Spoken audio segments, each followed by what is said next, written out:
Assalamualaikum warahmatullahi wabarakatuh. Selamat datang di Bicara Pajak bersama saya Faris Justian.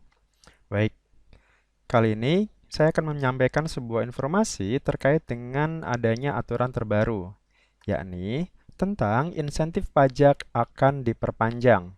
Tentu saja ini adalah sebuah kabar gembira, tentu bagi para wajib pajak, khususnya bagi para pelaku UMKM dan juga para pengusaha atau usaha yang khususnya selama ini ada karyawan yang PPh pasal 21-nya di bawah 200 juta.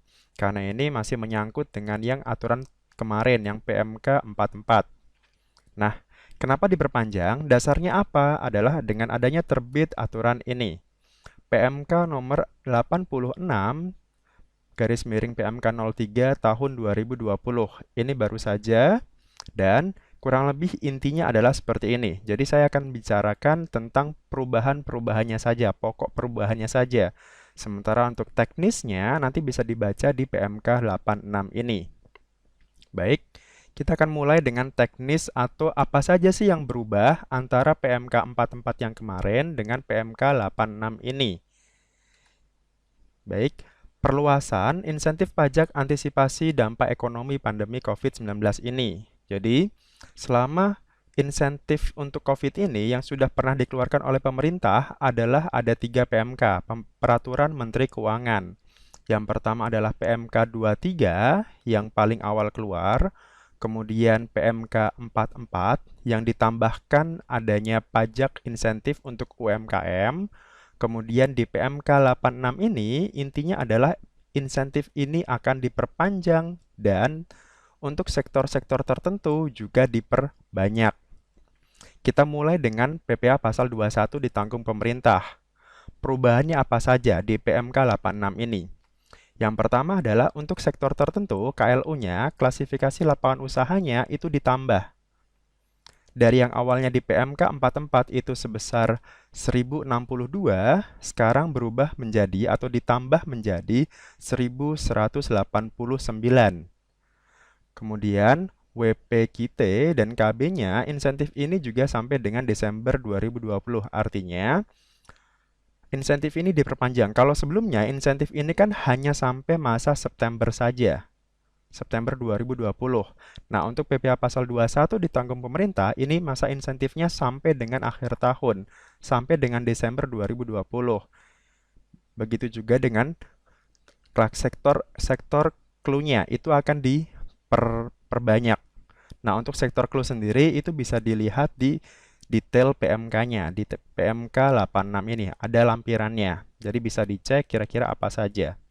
Kemudian, perubahan yang kedua adalah PMK di PMK 86 ini terkait dengan pasal 21 ditanggung pemerintah adalah kalau sebelumnya di PMK 44 pemberitahuan untuk laporannya itu kan pusat dan cabang ya.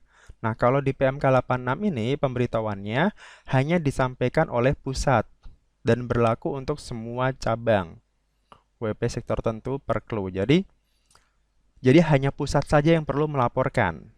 Hanya pusat saja yang perlu pemberitahuan pusat dan cabang ini. Jadi cukup cukup pusat saja gitu.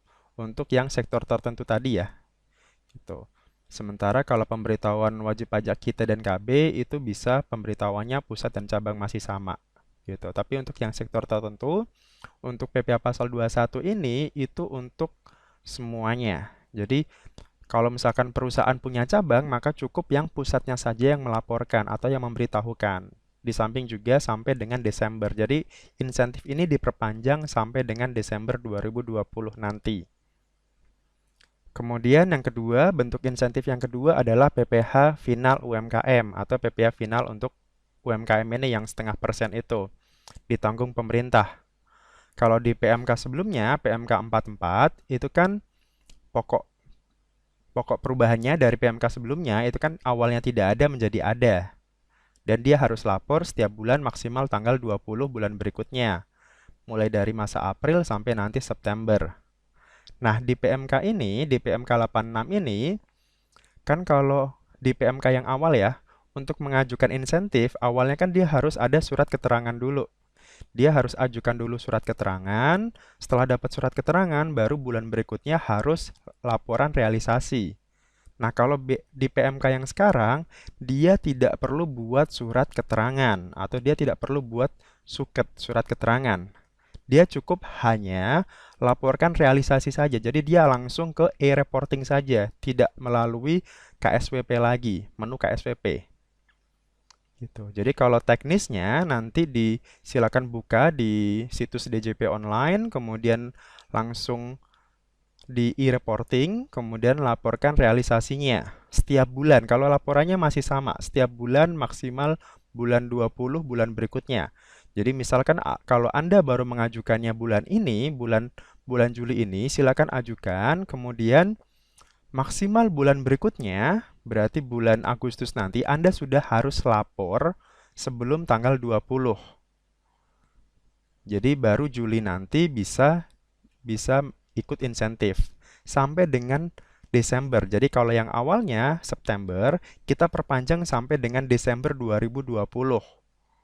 Dan yang kedua adalah tadi ya, tidak perlu permohonan surat keterangan terlebih dahulu. Jadi langsung ke laporan realisasi saja. Jadi kita cut off laporan atau surat permohonan keterangannya tadi. Itu untuk PPh final. Kemudian insentif yang kedua adalah pembebasan PPh pasal 22 impor. Kalau di PMK sebelumnya di 44 itu sektor tertentunya itu hanya 431, sekarang ditambah menjadi 721 KLU. Kemudian yang lainnya untuk insentifnya juga sama, diperpanjang dari yang awalnya September sekarang menjadi sampai dengan Desember 2020. Nah, pokok perubahan yang penting di insentif ini adalah tentang pelaporan. Kalau di PMK sebelumnya, itu pelaporannya kan tiap 3 bulanan atau tiap triwulan. Nah, kalau sekarang laporannya itu tiap bulan. Jadi nanti di bulan April, Mei, Juni yang 3 bulan awal, itu berarti paling lambat tanggal 20 Juli ini. Jadi masih tetap triwulan pertama ya, pertama, April, Mei, Juni, itu dilaporkannya paling lambat tanggal 20 Juli ini. Sementara nanti di tiap bulan, masa Juli, Agustus, September, sampai nanti Desember, itu dilaporkan paling lambat setiap bulan. Tanggal 20 bulan berikutnya. Jadi kalau nanti lapor bulan Juli, berarti tanggal maksimal 20 Agustus. September berarti maksimal tanggal 20 Oktober. Maksimal ya, artinya awal bulan pun sudah bisa dilakukan. Jadi pokok perubahannya di pembebasan PPh pasal 22 impor pertama adalah penambahan clue dan yang kedua adalah pelaporannya berubah. Kalau yang awalnya per 3 bulan, sekarang per bulan. Di samping juga tadi diperpanjang sampai dengan Desember. Kemudian insentif yang keempat adalah pengurangan angsuran pasal 25 sebesar 30%. Di PMK 44 atau PMK yang lama, itu sektor tertentunya hanya 846, sekarang ditambah menjadi 1013 clue. Kemudian, insentifnya juga sama, Desember sampai dengan Desember nanti. Kemudian pelaporannya sama juga, di PMK yang lama itu per triwulan. Artinya kalau awalnya April, Juni, Juli itu berarti dilaporkannya bulan ini maksimal tanggal 20. Sementara kalau Juli, Desember itu setiap bulan sekarang. Jadi sama untuk pelaporannya sama dengan yang pembebasan PPh pasal 22 impor tadi. Gitu. Nah, yang terakhir adalah insentif yang terakhir adalah pengembalian pendahuluan PPN dengan restitusi paling banyak 5 miliar. Pengembalian pendahuluan ya. Jadi kalau restitusi di bawah 5 miliar itu mendapatkan fasilitas pengembalian pendahuluan. Artinya dia melalui penelitian saja, tidak sampai ke pemeriksaan yang detail sampai setahun. Nah, perubahannya adalah sektor clue-nya, sektor tertentunya yang awalnya itu 431, sekarang ditambah menjadi 716 clue. Jadi ditambah sektor tertentu. Jadi semakin luas range usahanya. Kemudian insentifnya juga sama, dari yang awalnya September menjadi Desember 2020. Artinya restitusi ini diperpanjang. Jadi kalau bagi perusahaan yang mengalami lebih bayar di bawah 5 miliar, maka Anda bisa mengajukan insentif ini sampai dengan Desember 2020. Jadi, intinya resum di PMK 86 ini yang pertama adalah penambahan sektor usaha yang terdampak. Jadi yang tadi awalnya mungkin 1000 menjadi 1100, ada yang 400 menjadi 700, dan sebagainya. Kemudian perpanjangan masa insentif. Dari yang awalnya September, sekarang diperpanjang menjadi Desember 2020. Kemudian yang terakhir adalah pelaporan yang semula itu per triwulan, sekarang menjadi per bulan. Kemudian tanggalnya masih sama, paling lambat tanggal 20 berikutnya. Jadi kalau ada kayak tadi pembebasan PPh pasal 22 impor, penurunan tarif PPh pasal 25 yang awalnya itu laporannya per triwulan, itu sekarang menjadi per bulan. Sementara kalau yang lainnya itu masih sama, laporannya tetap sama, masing-masing per bulan maksimal tanggal 20 bulan berikutnya. Itu saja untuk terkait dengan informasi perpajakan kali ini. Semoga Anda lebih bisa memanfaatkan insentif ini karena kita perpanjang, dan apabila Anda menyukai video ini silakan like dan subscribe channel ini apabila Anda merasa bermanfaat bagi Anda. Terima kasih atas waktunya dan Assalamualaikum warahmatullahi wabarakatuh.